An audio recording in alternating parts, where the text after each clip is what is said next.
All right, ready to get started? Okay, well, good Give evening, me everyone. just a minute. Oh, okay, tell me when. Sorry. It says streaming live. Okay, go. Okay, hi everyone, good evening. I'm Natalie Seeley. I'm an assistant professor here in the Department of Journalism. Thank you so much for logging on to our Sunshine Week panel. We like to plan an event like this every year in March to celebrate Sunshine Week, which is a national initiative that educates the public about the importance of government transparency, because government functions best when it operates out in the open. Journalists play an incredibly important role as watchdogs, as we all know. They keep government accountable and they keep us informed. So tonight, we have two very special guests with us. They have generously agreed to talk to us about their experiences in the journalism industry. As the eyes and the ears of our society, they work on the front lines of reporting. They document, call attention to, and bear witness to events and issues happening in our communities. So it's my pleasure to introduce Ball State alumna Aaliyah Blackburn. She's an anchor and reporter at WTHI TV in Terre Haute, and she's been there since 2013. She graduated with a concentration in news. And we're also very happy to have with us Justin Mack. He's a journalist and a breaking news reporter for the Indianapolis Star, and he holds a degree from Purdue University. So thank you both so much for being here. And I thought the best place to start would be with each of you telling us first why you wanted a career in journalism, and then briefly what your everyday job is like. So walk us through a typical day on the job. So let's start with you, Justin. All right. Well, again, I just want to say thanks to everyone for having us join you tonight for this discussion. And thanks so much for taking interest in this topic, considering the importance and right now, I guess, the heightened awareness of everything that goes into that side of the job. I think more than ever, people are more aware of the toll that some things can take, both on the reporter side and when you think about the responsibility you have as a reporter to then share that potentially traumatic news with readers or viewers or whoever. So I do really think this is so awesome and so glad to be a part of the talk. To start, as far as why I wanted to be a reporter, it all goes back to me basically being a really, really nosy kid. I grew up in Cleveland, Ohio, and for me, it was always wanting to know what was going on in my neighborhood. So if there was some noise last night, I wanted to know what that was. If there were police on the street or sirens, I wanted to know why. If that business was no longer in business or why that one teacher got let out of the school in handcuffs. I wanted to know exactly why things were happening in my community. And my parents just always drove it into me very early on that the best way is just to pay attention by staying informed, be it your local TV news, your local paper. That was the best way to do it. And to really not only try to figure out what was going on, but then be mindful of where you're getting your information and your news. So for me, it started as a kid reading the Cleveland Plain Dealer and starting, pulling out the funnies and everything that I did when I was really, really young, and then eventually pulling out the Metro section, the opinions, and figuring out really what this thing was. That was also doubly reinforced by my grandmother, who is stereotypical person who writes letters to the editor. I remember when I was really, really young, my grandmother had one of those, and I'm sure people can remember those beds that seemed impossibly high, and it seemed like as my little grandmother got older, her bed got higher. But she would also have next to her a stack of newspapers, and these newspapers would date back maybe a month of every single edition of all the daily papers she subscribed to and had come to the door. She also had next to her a notepad, which would be where she started writing her letters to the editor every single week or daily, depending on how aggravated she was. And she would always send my uncle down to mail those every single week. And for all I know, my grandma is still writing letters to the editor for papers that aren't even in business anymore. So that kind of was really the genesis of why I felt it was so important, and really just wanted that desire to keep people informed and let other kids who might want to know what's going on in their neighborhood, why police are on the street, why they heard that loud noise, why that teacher's no longer at the school anymore, explaining those things to them, being mindful that, our readership has that desire to stay informed, but also to do so in a responsible way. So that way people can maybe rest easy or be more vigilant if that's something that's required of them. As far as my day-to-day job, it's extremely unpredictable, which for me is great, because I have never worked in one particular beat for my entire career. I've been doing this now since 2008 full time. So in all that time, I've never been a city hall reporter or education reporter. It's always been breaking news with an emphasis on crime and public safety, because that was my, being a police reporter, that was like, the romantic thing I wanted to be when I was a kid. But realizing, especially at the time when I was starting my career in 2008, what was considered breaking news was really expanding beyond just the formerly narrow scope of spot news, crashes, fires, shootings, bad news. Breaking news now, because of these things we carry around, is pretty much anything of relevance, importance, or a passion topic that people need quickly, accurately broken down and explained in a way that they can make either a better decision or stay informed or know what's going on, or even be entertained, laugh a little bit on a day where we might work on something that's a little more lighthearted. So I've been a breaking news reporter, and my day is really seeing what people care about and how I, in my role, can get them that information in a responsible, quick, the best way possible, whether that format is a video, a story, a tweet, anything, finding the best way to serve our readers. And that gives me a really wide breadth of stuff to cover, thankfully, because Indy Star has kind of gone along with what I've kind of thought of as reshaping what breaking news is. And this week is an example. I've covered in this week an awful homicide that our city's been struggling with, while also writing multiple stories about aftermarket prices on the NCAA, to also working on stuff that I'm doing a longer term story on local efforts to fight stigmas in mental health in the Black community, while also working on, so my day is never the same. And thank gosh, because I would get bored like that if it was. So it's probably best for my personality that I stay a breaking news reporter as long as they'll let me keep writing. Awesome. Yeah, definitely sounds like you're not going to be bored anytime soon. Aaliyah, how about you? Yeah, so hi everybody. My name is Aaliyah Blackburn. Thank you so much for this opportunity to be on this Zoom call with all of you and share the importance of journalism and local journalism, especially. Growing up, I'm an Indianapolis native, so in our house, we value local journalism a lot.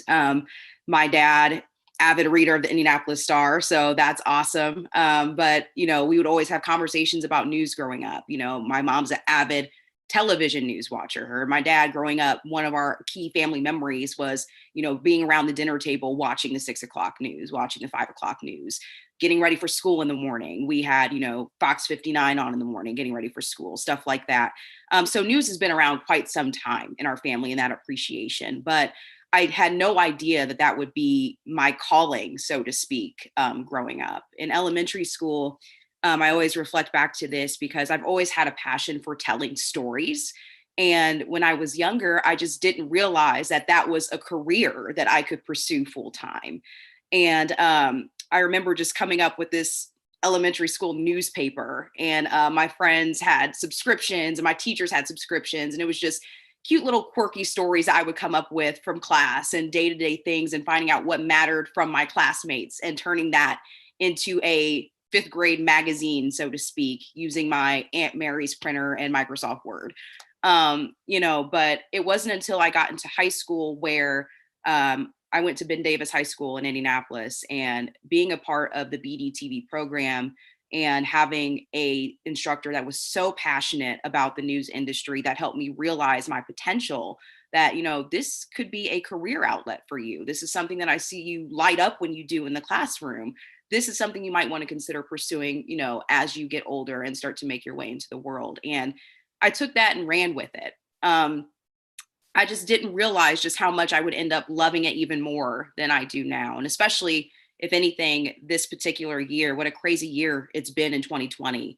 All that we've been through, all of the things that local journalism has been through, especially. It's been rough, it's been hard, but it's refueled that passion and that appreciation of why I love this job so much. I really value that we have a platform and we have this outreach that most people don't.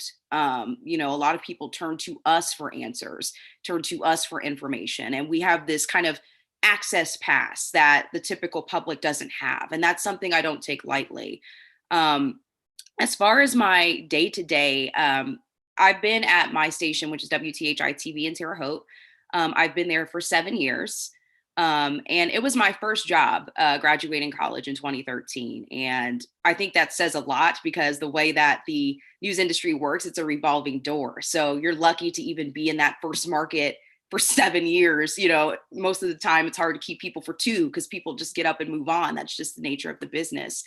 But in Terre Haute, I've learned so much, and I have been blessed to be able to move up the ladder in different capacities. I started off as a producer, working behind the scenes just to get my foot in the door.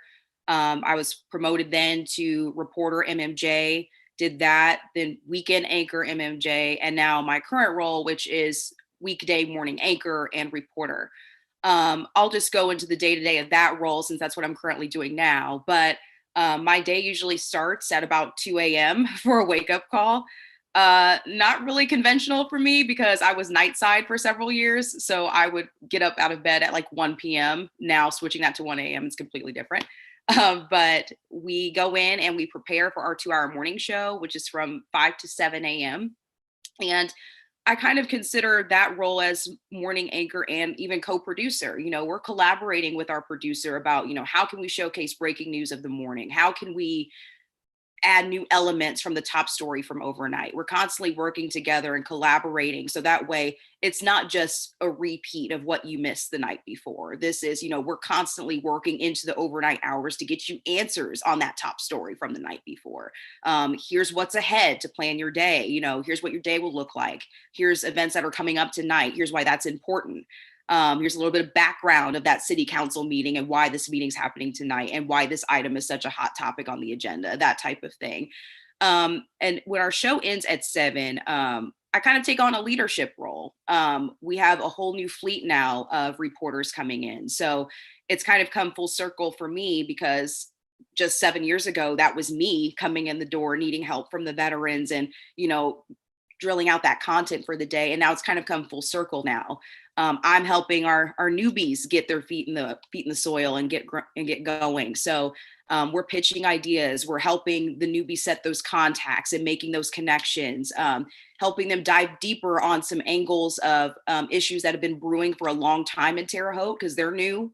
They're new to the Wabash Valley. Some of them are from California and other outsiding states that aren't familiar with the Wabash Valley. So it's nice to kind of put them on game of what's happening here. So that's kind of what my day-to-day is like.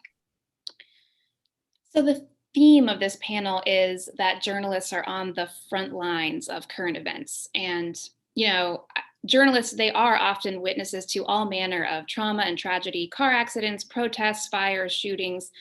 And I think one of the harmful myths out there is that journalists are superhuman, that they're not affected by the stories they cover. But the reality is journalists are human too. And I know you guys cover a lot of breaking news. So can you share with us, what that's like and how you deal with particularly challenging or troubling stories and how you protect yourself from burnout and how you cope with the stress of covering such, trauma as you do in your everyday jobs? Justin, let's start with you. Yeah, absolutely. And that has been something that is been central to my career from day one. I started my career at the Lafayette Journal and Courier as a night cops reporter, and it was nothing but that. It was specifically being the person on night side who would, at first, when something awful would happen, is not only getting the details and breaking all that down, which for people who have, not had to do it can often mean something like you're covering a murder. And to put that story together, you've got to request the court documents, say, that are filed with charges when they come. And those court documents are extremely detailed, graphic even, in many, many circumstances. So it's you as the reporter kind of being the conduit to which that information is going to get to the readers, and you have a huge responsibility. But what you mentioned is there's no conduit or barrier between yourself, the reporter, and those graphic, grisly details. So that is something that really was hard to learn as I was coming up, learning how to be a reporter and learn how to be a writer in high school and in college. It was something that was very much on the job experience, learning exactly how deeply something could affect you. Because when I was starting this job, it was get the facts, make sure people know. You don't think about the toll it's going to take when you have to read the witness statements that were given and then be responsible of how you're reporting that. Because again, there's that other element of public information, making sure people know the details, explaining this. It's a hard balancing act. And largely early on in my career, the way I learned how to start to deal with that was really looking to the other veterans in my newsroom and other people who kind of brought me up, my mentors, teachers early on, was just talking to them about particular cases. And every journalist in this industry has stories that they'll tell you about when they first had to come face to face with that realization. The other thing about it that you don't really learn until you start doing this job, especially doing breaking news crime courts, is the fact that you're going to be reaching out to people to complete these stories at the worst time of their lives, the time where they just lost someone, the time they've just been victimized, the time where they might have been accused of something, and you have the responsibility of speaking to that person who's been accused, because again, you have the responsibility to fairly provide that platform to both the victimized and the accused. And again, when I started as a early 20-something-year-old, I didn't know how to handle all that at all. So being open about that and saying that, hey, there are concerns I have when you write certain parts of a story that is like that, you almost feel like, is this right? Should we even be putting this in print in the first place? You have that realization as a brand new reporter, is simply, yes, these are the facts. Yes, they are in the court documents. Yes, we have the right to report this because it is sanctioned by the laws of whatever state you're a reporter in. But is it right? You have those kind of moral conflicts very early on, and you learn from, again, veterans, mentors, and also realizing what you're capable of as a reporter and making the decision of, do I want to continue working in this beat, in this field? Because not every reporter has to work in every beat or necessarily has strengths or skill sets that work in every beat. So it's being honest with yourself. That's kind of where it starts, is that honesty of, can I do this? How do I do this? And if I want to be the kind of reporter I always wanted to be when I was a kid, how do I figure out how to do this in a way that would make that kid, one, proud, but also inform him the way that kid would want to be informed? It's a very difficult thing to do. As far as how to protect yourself, honestly, it's a lot of people hold on to everything they do. It's like being addicted to your craft and loving the profession, which I do, but also taking a step back is absolutely required from this job, because now you can't escape journalism. Every time you log into Twitter, whether it be your work, a colleague's work, another media outlet, everyone is sharing news. That's essentially what it has boiled down to. Your aunt now is pretty much a news source for you if you're on her timeline and all she does is share links. So finding a way to truly detach from what we do almost feels impossible. So it's being extremely mindful of when you need to take a break. And that break often can't be sitting at home staring at a screen, because it will still be in front of you. So that is kind of where you should start. And then the barometer on how you manage that is different for everyone. But being honest about what you're able to handle is a big, big first step. Justin, you just summed up my entire dissertation. So glad to help. Aaliyah, I know that you have been given the task of reporting on a federal execution. So that means that you were there, you witnessed this happening. Can you explain what that was like for you, and also how you deal with these types of stories? Yeah. So I've witnessed 2 federal executions, and that's something I never thought in my 7 years of being here that was something that was going to be on my plate. But I volunteered for that challenge because I think in regards to the federal prison, there's all types of curiosity, especially when it's here in our backyard in Terre Haute. There's just so many questions we have about what goes on behind those prison walls. And there's a lot of questions that taxpayers have about what's going on back there. So I felt I was doing myself and my community a disservice by not taking that opportunity when it was presented to our newsroom. When I went through it and did my coverage, the best way that I thought about approaching it is really just from a human standpoint, because this is something I'm seeing for the first time, and chances are this is something that our viewers are also hearing about how this process goes for the first time too. So in a sense, I took the approach of, we're going through this together in a sense. And so going through that, it was an eye-opening experience, but I feel like it was one of those notches to add to my journalism tool belt, so to speak. And part of that, it's just part of the many different aspects of stories that I've covered, from, murders and gruesome fires that have taken the lives of, 2 babies and a mother, and during handling those, you have to be real with yourself and having those conversations of, just like how Justin said, what you can handle and what you can't. For me, I've leaned very closely on my mentors and my veterans in the newsroom as well. And I even sought out therapy, and that's something that I'm still doing because we see a lot in this profession, and it's a lot to take on. And especially, and kind of just moving off of the federal execution part, but just with the Black Lives Matter movement, that has been a very difficult conversation, and that's been a conversation that I've struggled to have on numerous occasions. One of the reasons that I also sought therapy. How do I digest this? You know, being a journalist, being Black, being a female, being in this industry where we're already not the crowd favorite, so to speak.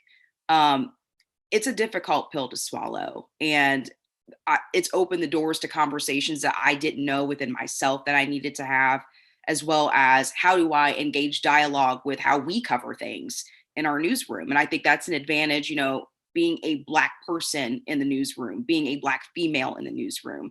You know, most of my colleagues are white, and that's, you know, and that's okay, of course, but we open the door for those conversations internally. How do we go about covering this? You know, how do we do this? How do we cover this sensitive topic that to where it's fair, it's equal, you know, it opens the door for conversation at home. So that's kind of what I would recommend is just that having those real conversations with yourself, holding yourself accountable as well. And I know that in our job, it's to hold, you know, the powerful accountable, but we need to hold ourselves accountable as well. And that includes even in our mental health space, seeking the therapy that you need to seek, having that dialogue that you need to have, because it's truly, there's really no set agenda of what you sign up for the things you see and the things you talk about in this industry. So. Thank you. So Sunshine Week is about it's about open government and transparency. So can you describe maybe what your interactions and relationships with government officials has been like in your job? I mean, have you ever run into any barriers or faced any challenges in getting the public information you need, or perhaps information that you thought should be public but maybe were denied? Justin, let's start with you. Yeah, let's see how to describe my relationship with official or government sources over my career. Tricky, sometimes adversarial, sometimes my BFF, and sometimes the bane of my existence. All on a Tuesday afternoon of about the same story. So the tough first thing you mentioned is yes, running into roadblocks when trying to get details is at this point unfortunately expected. To speak more specifically, I'll narrow it down just for the Indy Star and our primary police department being the IMPD, Indianapolis Metropolitan Police Department. And again, big agency, has a lot to do. They have tweaked their approach to working with the press in a way where now we are starting with the bare minimum as far as details and facts. And it's up to us to kind of build from nothing into something that makes sense for our readers. And because they do have, you know, the right to say things are investigative in nature and we can't disclose this and we can't disclose that, it often turns into a push and pull about what we can reasonably expect under the laws in the state of Indiana. So it often involves not only being, you know, close contact with the primary source of whatever you're reporting, but also knowing who your second and third options are, because now, especially, you can expect to have to rely on things like FOIA requests, Freedom of Information Act, or having to go to over someone's head and make things even more adversarial. Because the other problem is after you get done arguing with, say, the public information officer for the police department, who is your, you know, number one contact, something happens, they're the one who provides the statements, they do the press conferences, so on and so forth. So if you get into an argument with that person on Tuesday, because they are, much like we are, just humans, on Wednesday, when that source unfortunately has an attitude, it can sometimes lead to a delay in real information being provided to our readers. And that is a very real thing. Again, something that isn't really taught as much, because relationship management turns out to be the number one thing when it comes to government sources and open government. There's the understanding that, yes, they know that this is open. However, they are very well aware of how far they can take things before they have to give you a hard yes or no. So it's really like walking that tightrope, and do understand that these are people who are very much in your life. They are the people you talk to multiple times a week. As much as I talk to some of my editors and producers in my newsroom, I talk to spokesmen for different agencies or entities or government, individuals, be it lawmaker spokespeople or press secretaries for this elected person or that elected person. They all become people who are central to your life. You can probably text them on any given night, and you have to be mindful of that as much as you can, because you know that every interaction can unfortunately lead to whether or not you get something that you really need for a story. The other problem with that is just the understanding that by having to take things beyond just the ability to get them from just a phone call or a conversation, which is the best case scenario, knowing that the path to openness can often take a long time. And the toughest thing for that is, that you're keeping your readers from whatever that truth or openness might be, and trying to understand or make it clear that we are doing everything we can to provide this information. Here's why we can't. Here's the questions we're asking. Here's the no's we're getting. We've become way more transparent when we say in a story about something that the entire city is talking about, that we asked these questions and they said no comment. Sometimes that's the best you can do, because you also have to manage the relationship with your readers. You have to let them know that they can trust you, because if they ever feel that they've gotten to a point where you're not pushing enough or you're not actually working to get them their answers, they'll find someone who can. So it's making sure you maintain the relationship with your readers, trying not to alienate what's already going to be a tenuous relationship with government sources. And again, trying to manage all that all the time, because again, that becomes your circle of friends almost, are these spokespeople that you probably know their number more than you know a family member's number, unfortunately. Yeah, and sometimes a no comment can speak volumes in itself. And yeah, it's certainly so important to build a rapport with those public officials. But yeah, you're right. One day they're your best friend, and the next day they're your not enemy, but not cooperating. Yeah. Aaliyah, what about you? What's your experience with working with public officials? Yeah, Justin hit the nail on the head. I mean, that's literally in one day. But I think one thing, as far as my relationship with local officials, I'd like to say that I have good ones. But, at the end of the day, I think sometimes just in general, generally speaking, that sometimes the lines get blurred between friendship and business. The fact I come into this with a job to do.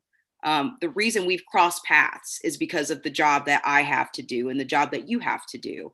The fact that we're friends in the process, that's just an added bonus. But do know my job comes before the friendship in this case. And I think, and it's honestly at times having that honest dialogue about it, like, hey, I know this is a touchy subject, but this is business, and they give you the no comment, and sometimes they do. And I think the process language has definitely been an asset in regards to maintaining that relationship with the viewer too, because that's also a connection we need to maintain. There's been several times in stories of, we've reached out to the mayor, and we were met with the voicemail several times, or we're going to keep trying, we haven't received an answer yet, but we plan to ask later today, or we expect to hear more later today. And it's really kind of a matter of holding the powerful accountable in that sense. And it holds you accountable too, because you also have a job to do.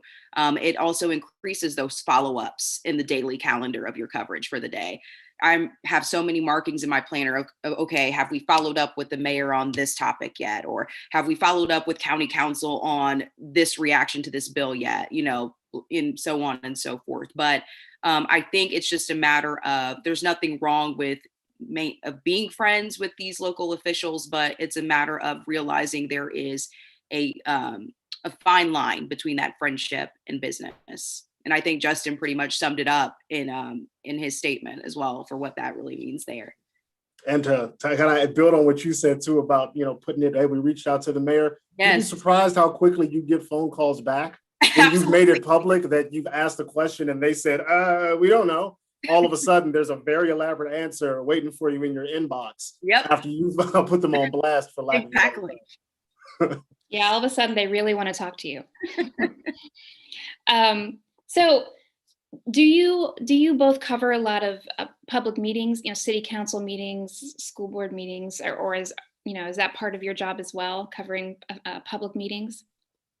For my beat right now, when I was nightside before this promotion for morning anchor, my beats were county council and the school board. So I was at those meetings all the time, and that was kind of my thing, and it was my beat. No one could take it away from me. But when I got to mornings, that has switched just due to schedule changes. But I still maintain some of those relationships, and that's been beneficial to our newbies who are now on those beats that have taken that over. But now I do county commissioners now. So that's, I do that faithfully every Tuesday at 9 a.m.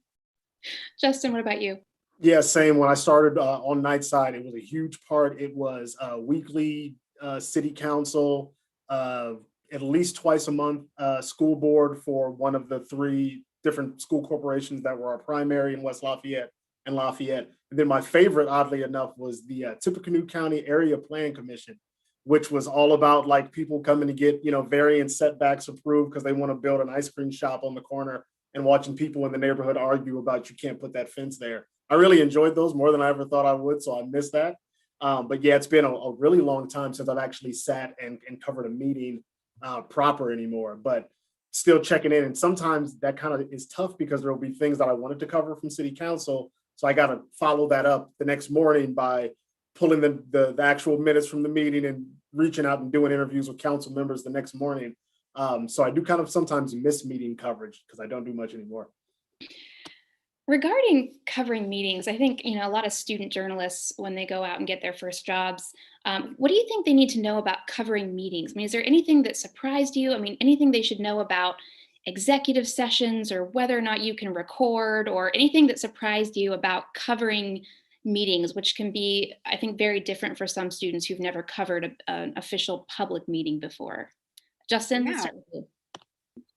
I would say most important thing that I learned is the best place to find sources for stories unrelated to whatever you might be covering at the meeting, because that is where the most engaged, in tune people are. And most of the time, if it is someone who is not necessarily just a member of the public who's attending the meeting, whoever's presenting or might be talking about a topic probably has some other cool stuff that people might want to know about. So the best thing about going to meetings is, even if that meeting is dull as dirt, because many of them are, and you're not going to get a story out of it anyway, talk to everybody that you can. Have your business card, throw it around, leave it on the floor if you can.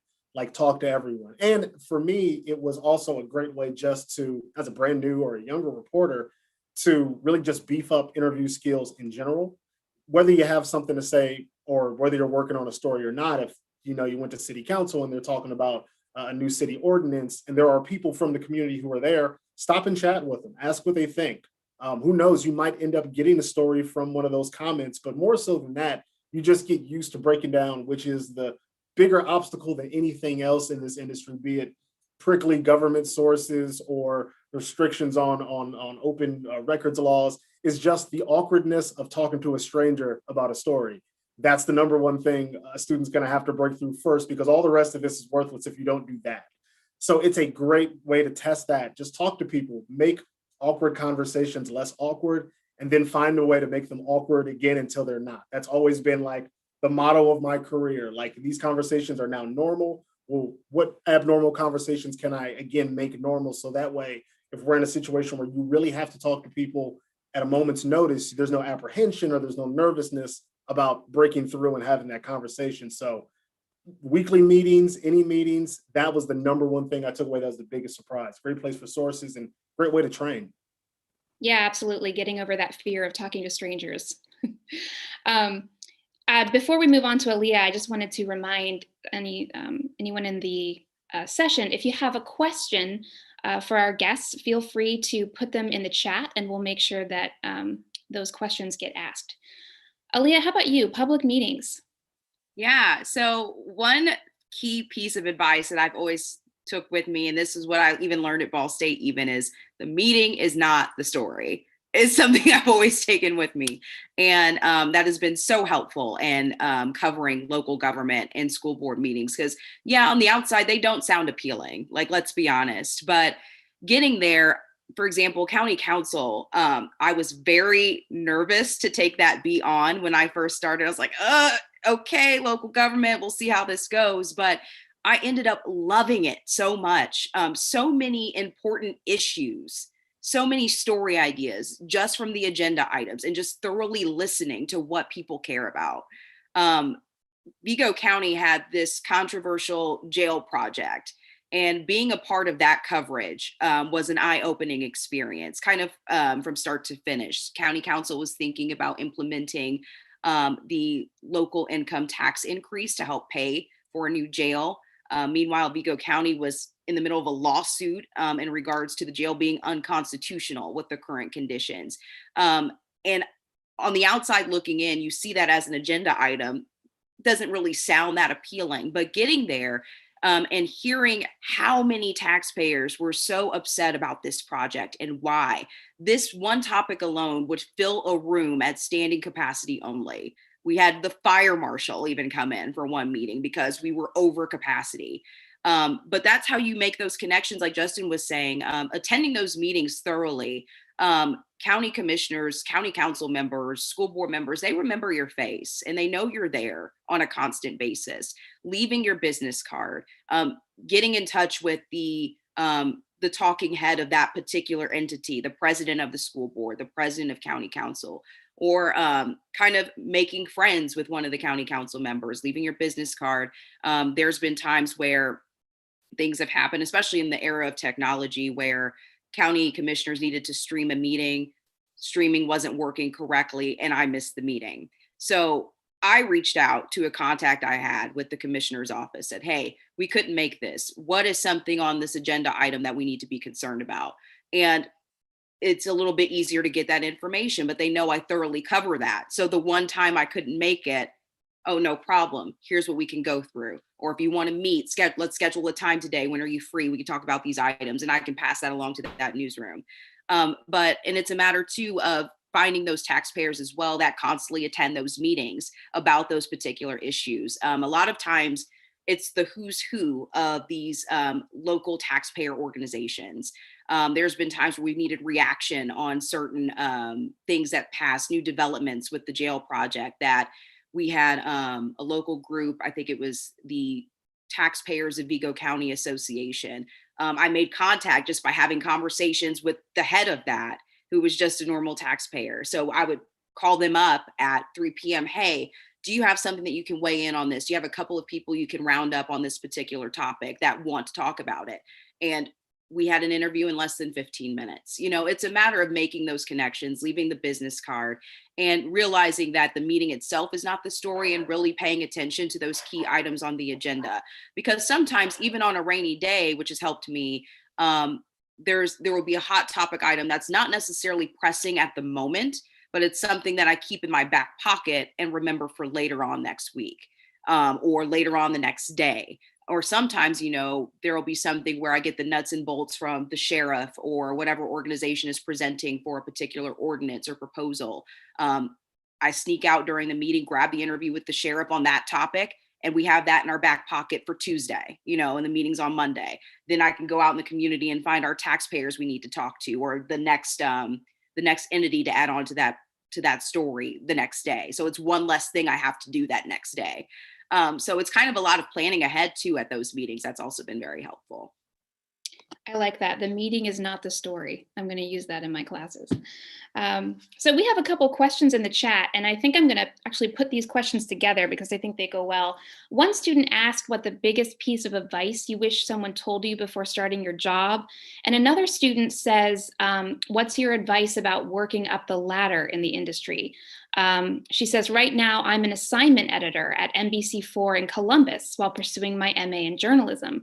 My hopes are to become an in-field or digital reporter, but I don't have any smaller market experience in the field. So any advice on how to push past those limiting beliefs in your abilities or opportunities? Yeah, definitely. And for the student who mentioned the assignment editor, absolutely know that feeling. The biggest piece of advice, and kind of the same thing as far as how to dress for me, always relate, which was don't let anyone tell you there's only one way to get where you're going, is because I had one of the most untraditional paths to journalism that I could think of. on paper, before I actually got my job full time, I was not what you would consider like, oh yeah, that's the guy you got to bring on. In high school, I didn't write for the high school paper because my high school didn't have a high school paper. It didn't exist, so it wasn't even an option. But I wanted to work on my interviewing skills because I knew that I already wanted to be a reporter. So even though on paper it didn't make a lot of sense, I got a job as a telemarketer in high school selling bad credit cards to people who did not need them. And for me, it was a perfect way to work on my cold calling and interview skills because getting used to calling people when they don't want to be spoken to and striking up conversations with people who you absolutely had no idea they existed until you needed to talk to them about something important. So getting those reps in high school, I just knew I needed to learn how to run my mouth and start making those awkward conversations normal. So that's what I did. When I got to Purdue University, my plan was to write for the Purdue Exponent. Great student paper, well known, figured that was going to be the deal. I get there, I find out how the structure is, and they got a huge staff, a lot of student reporters. They get paid like by the story. I needed a little more money than that, than just waiting for cash per story. I needed a more stable job. So I reached out to Purdue's development office and got a job in their telefund, which was basically their fundraising office, calling alums, same thing I did in high school. And when they would visit campus, I was one of the students who would lead them around, tell them about what the school is doing, all of that stuff. I didn't have any actual newsroom experience until the last semester of my senior year at Purdue.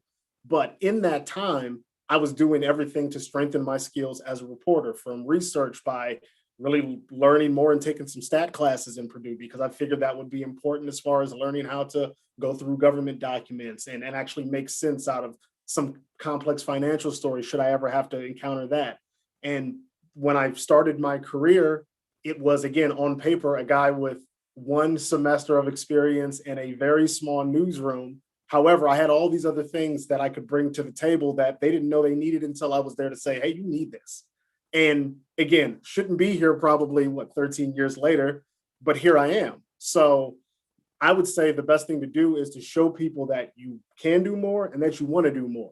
I've gotten most of my opportunities as far as doing new things by just going rogue and saying, hey, I've got an idea. Not only do I have an idea, I got a proof of concept that I can show you right now because I just did this without your permission. Because no editor is going to be upset at their reporters doing good work on their own accord. I can promise you that. You'll never get in trouble for that. So find what you're interested in. For me, it was trying to find ways to, I guess, connect more personally with people who read the paper.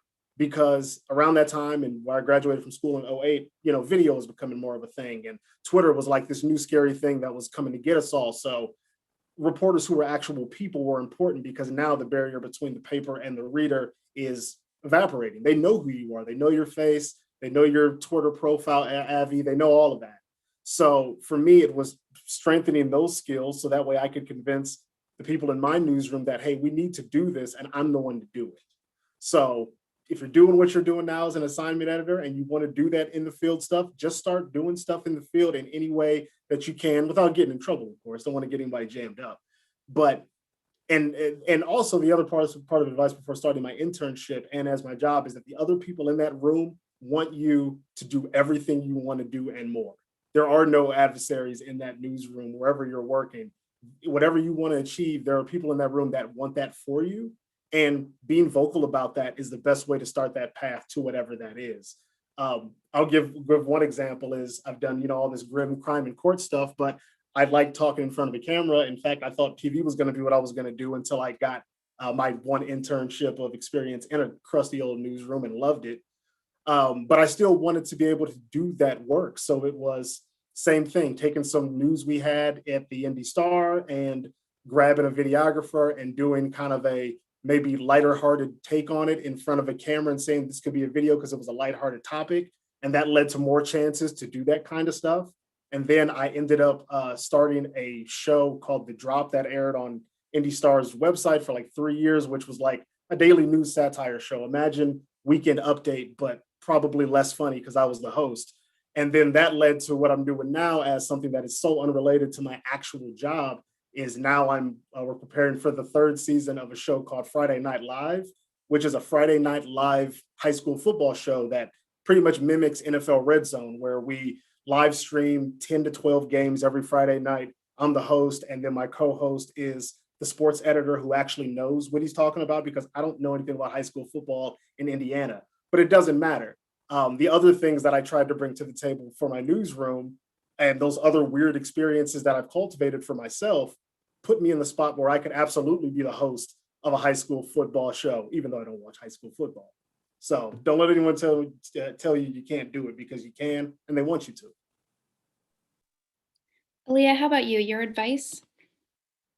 I would say my advice, one of the quotes that always plays in my head all the time is don't compare your chapter 1 to somebody else's chapter 20. Everybody's journey is different, especially in this industry. And, I always like to use my story as an example of that. When I came on to WTHI in 2013, I started as a producer and I did not want to be that. I was adamant about being a reporter. I was going to be on air. You couldn't tell me different. And that's what it was going to be. But being real about what your intentions are when you have your interview with your news director or whoever the hiring manager is at the time. She knew my intentions, that I did want to report, but she was like, here's the deal.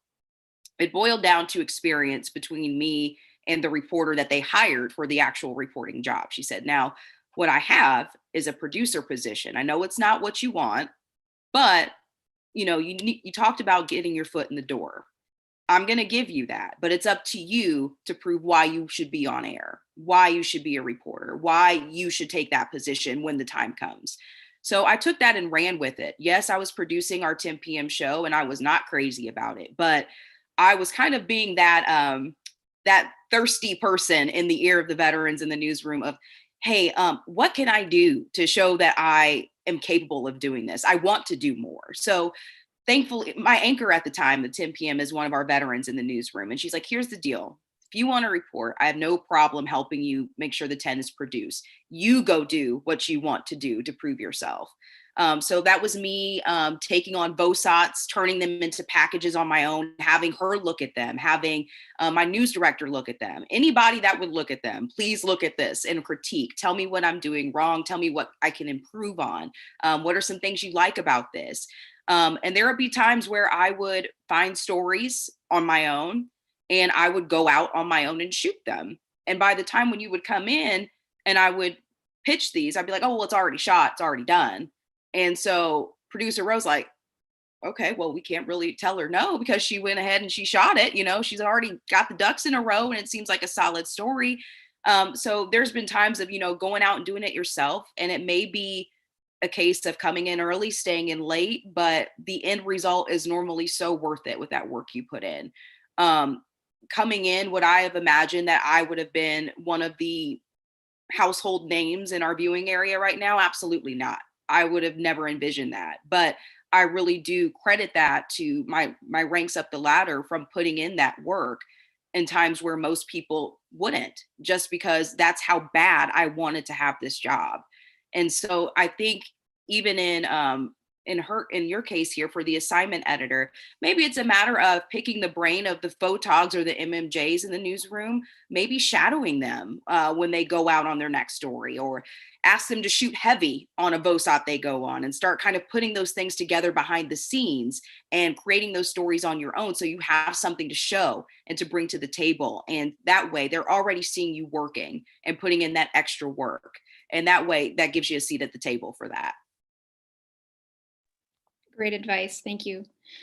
I'm wondering if there's something that you wish you would have learned in your journalism classes that would have helped you feel more prepared or helped you in the real world. Is there something you wish you would have learned in your journalism classes?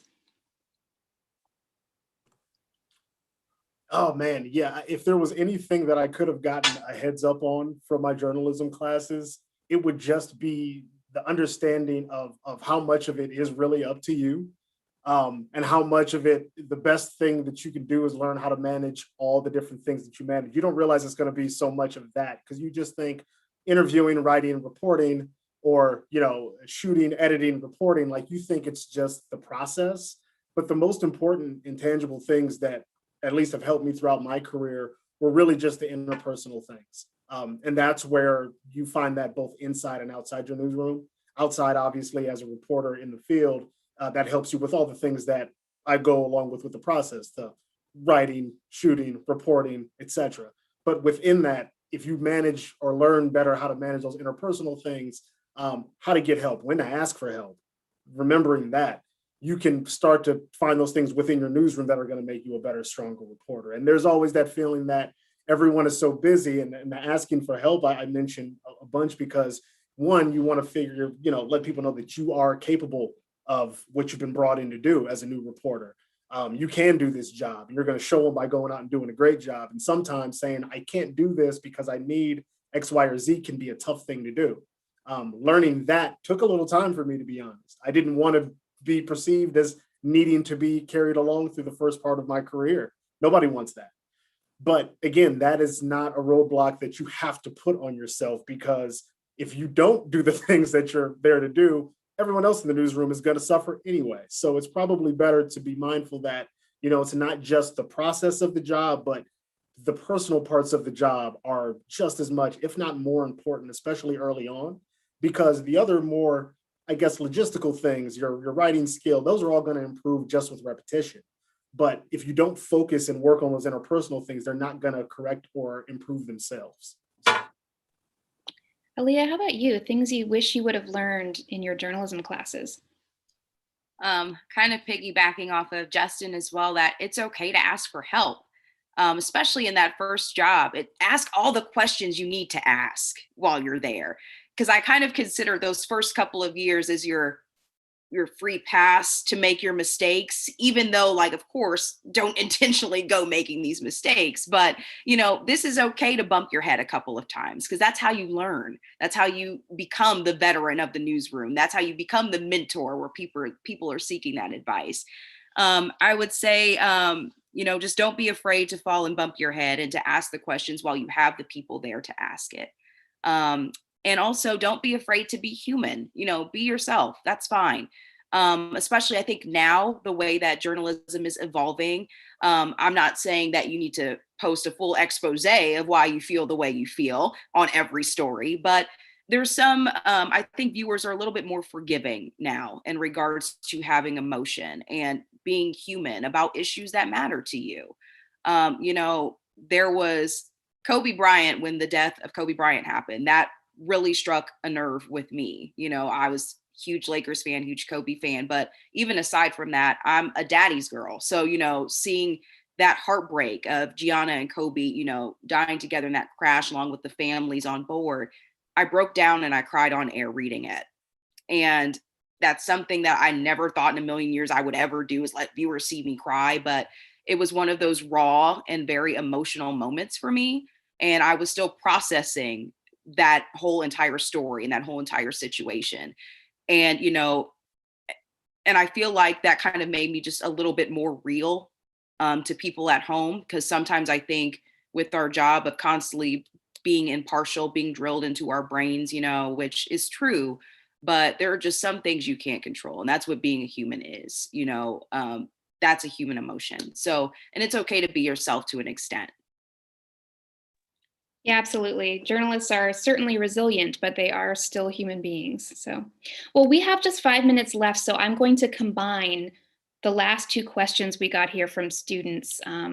So one student asked, what are some good ways to start networking? But I think that question goes nicely with, what are some things that we can do now as college students to help us later in our career? I would say start making those connections now. It's never too early to start doing that. On numerous occasions, just being from Indianapolis, I've reached out to several indie anchors and reporters that I grew up watching. And it's just been a matter of me sliding in their DMs on Twitter, just saying, hey, eventually one of my goals is to get back home one of these days. What can I do to get there? Do you mind taking a few minutes to look at my reel? What can I do wrong? What can I do to improve? What can I do to add on to this? What qualities does your news director look for usually? And that's been very helpful. And it's built a lot of contacts in my repertoire to reach out to for general advice, just in the industry in general, covering a difficult story, or job leads. It's been very helpful. And don't be afraid to reach out to news directors directly in an email, introducing yourself. Hey, here, here I am, I'm getting ready to graduate in a couple of months, or, I'm not looking to jump just yet. If you're in another market, I'm not looking to jump yet, but, I'd love some advice on what you're looking for candidates in your newsroom. Do you mind putting me on the radar if you do have an opening in a few months? Maybe we can have a conversation about that. And also, if you have a reel now, start posting that on LinkedIn. Update it every so often and put hashtags behind it. I can't tell you how many times I've had conversations start just from constantly updating my reel and just posting it to LinkedIn or to YouTube.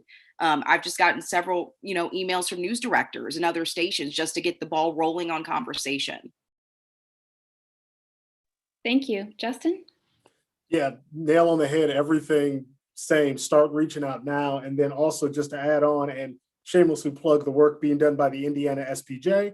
I will always say reach out to your professional journalism organizations, whether it be locally or statewide or even nationally. If you know you want to be elsewhere, if there's a state you want to work in, find those organizations and reach out to them, because often if you just ask the question of, hey, I'm either new or aspiring journalist, I'm looking for training opportunities or maybe a mentorship opportunity, you will find tons of people in these organizations who would love to be able to help in whatever small way they can. Even if they can't help you, they probably know someone who can, or would be able to forward you some contact information with someone. So professional organizations, not just necessarily in journalism, also reach out to your PRSSAs and all those folks, because the marketing and the PR side is populated with what? A bunch of former journalists. And they have great connections because those are also the spokesmen and government contacts that people like me bug 17 times a day. So if you were to reach out to some of those folks, they say, I can't help you, but you should maybe email Justin Mack. He might be able to help. So think about, those kind of organizations that you can reach out to. And also another thing I also encourage college students to do now for later on is something that, again, I wish I did more of when I was in school, is just seeing exactly what journalism is today and what it might be tomorrow. It's going to look real different between now and even say 2 years from now. What a regular, what a city council story looks like is going to be different. New formats, things that we're still figuring out how to do. Start realizing that journalism isn't necessarily confined to, a segment during air or a story on the front page. Journalism is pretty much anything. Public conversations have become a great way for us to start telling and sharing stories. Just bringing people in to sit down and have conversations with reporters themselves more intimately can be a way to try and learn more about your community. Journalism can be so many different things now that we have all these cool tools at our fingertips. So find ways to make them work for you. Absolutely. Journalism is certainly evolving. Well, that was a very quick hour. Thank you so much, Aaliyah and Justin, for sharing your experiences with our students. I know they appreciate it. It was a real pleasure. And thank you to everyone who logged on tonight. You guys have a great night. Thank you. Thank you so much.